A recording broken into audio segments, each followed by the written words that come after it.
Everyone, welcome back to my channel Priya blogs. তো কেমন আছো তোমরা সবাই? আশা করি সবাই খুব ভালো আছো, আর আমিও ভালো আছি গাইস। তো গাইস, এখন রাত্রি 8:30 বেজেছে, আর আমি দেখো এদিকে শাড়ি টাড়ি পরে রেডি। তো এখন আমি তোমরা তো থাম্বনেলটা দেখে বুঝেই গিয়েছো যে আজকে একটা ওয়েডিং ব্লগ। তো বিয়েটা আমাদের নিজের রিলেটিভের মধ্যেই হচ্ছে। তো একটা পিসি হবে সম্বন্ধে, ওর মেয়েরই বিয়ে আছে। তো আমাদের বাড়ি থেকে 5-6 কিলোমিটার রাস্তা হবে। তো আমরা যাব। তো আমরা বেরিয়েছিলাম রেডি হয়ে মোটামুটি 9:30 দিকে। তো আমি আগেই রেডি হয়ে নিচ্ছি, আর প্রিন্সকে রেডি করে দিয়েছি, আর আমরা 3 জনে যাব। তো চলো আমি রেডি হয়ে নিই, আর দূরে যাব, সোয়েটার টোয়েটার তো পরতেই হবে। তো দেখো আমার শাড়ি পরা কমপ্লিট, আর এদিকে মালা টালা সব কিছুই পরে নিয়েছি, হেয়ারটাও কমপ্লিট হয়ে গিয়েছে, আর এখন মেকআপটা করছি।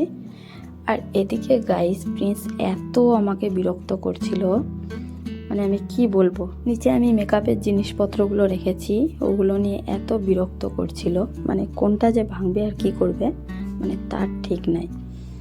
তো তার জন্যই আমি দেখো ভিডিওটা কাট করে করছি।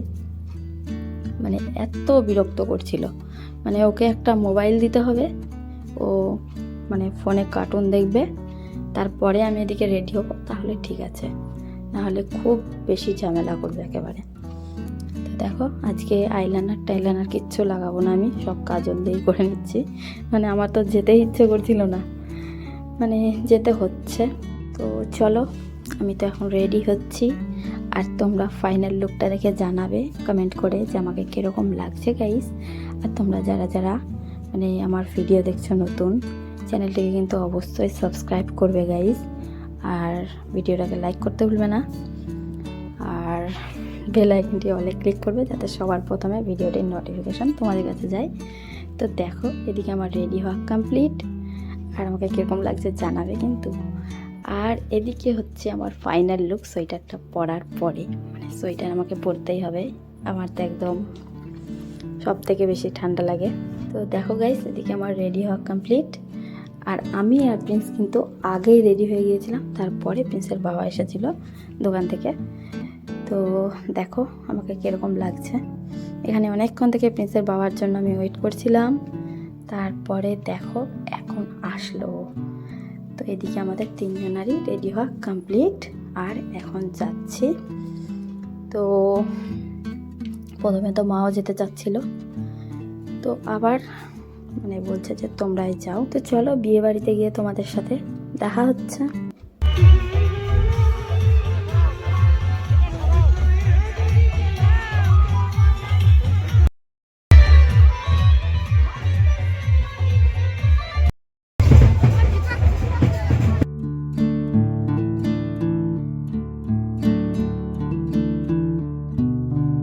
তো গাইস ফাইনালি আমরা পৌঁছে গেলাম বিয়ে বাড়িতে, আর দেখো চারিদিকে, তোমাদেরকে বউটাকেও দেখাবো। তো এখানে বউটা ছিল না, আমি চারিদিকটা একটু ভিডিও করছিলাম। আর এদিকে দেখো ছায়া মণ্ডপটা, আর এখানে এখন গাইস সবারই সাথে দেখা সাক্ষাৎ হলো। আর এদিকে দেখো আমাদেরকে। তো চলো এবার তোমাদেরকে আমি বউটাকে দেখাই।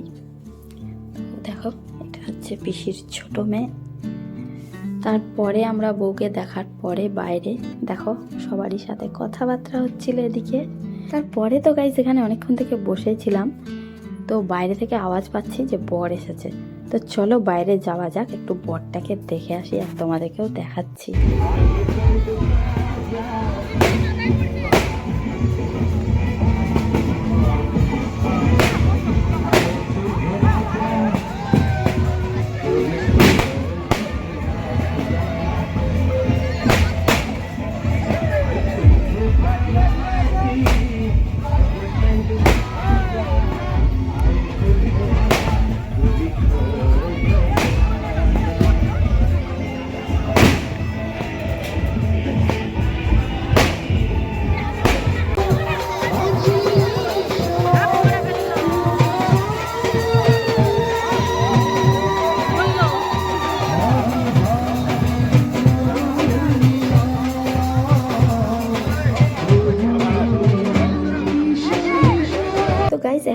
দেখো শুভ দৃষ্টি, মালা বদল সব কিছুই হচ্ছে, আর আমি বরটাকে ঠিকঠাক দেখার মানে চান্সই পাচ্ছিলাম না, এতগুলো লোকজন ছিল। তো তারপরে ওদিক থেকে চলে আসলাম এখন আমরা খাওয়া দাওয়া করতে। আর এদিকে দেখো গাইস, আমরা একটা টেবিলে কতজন বসেছি, আর প্রিন্স কিন্তু আগেই খাওয়া দাওয়া শুরু করে দিয়েছিল। তো চলো এখন আমাদের এদিকে খাওয়া দাওয়া কমপ্লিট, আর এখন যাচ্ছি গাইস বাড়িতে। তো আজকের ব্লগটা কীরকম লাগলো তোমরা অবশ্যই কমেন্ট করে জানাতে ভুলবে না। ভিডিওটা ভালো লাগলে লাইক, আর চ্যানেলটা কিন্তু অবশ্যই সাবস্ক্রাইব করে দিবে। টাটা।